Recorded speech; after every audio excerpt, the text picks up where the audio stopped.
Now to a 3 News Investigates update.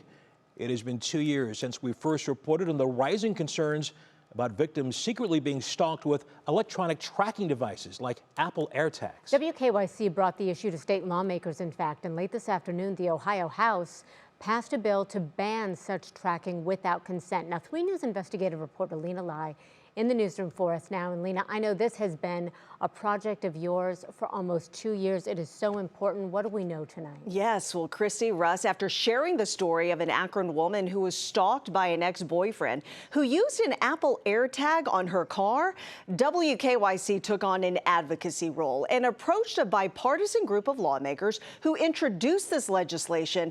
It unanimously passed the Senate last year, and today, an amended version unanimously passed the House.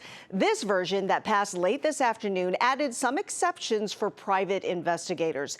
If the bill becomes law, Ohio would join at least 17 other states that already have similar laws on the books in order to keep up with current technology.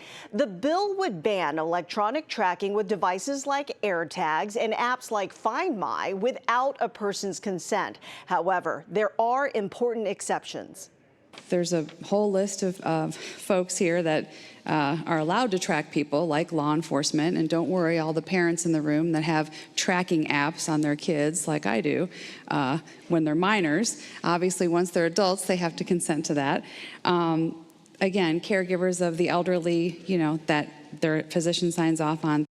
The bill now heads back to the Senate for approval of these House revisions. But, time is running out. Bills have 2 years to get through the General Assembly. It has to pass by the end of this year or it dies and has to be reintroduced next year. Lawmakers right now are flying through a slew of lame duck legislation. This bill heads to the Senate.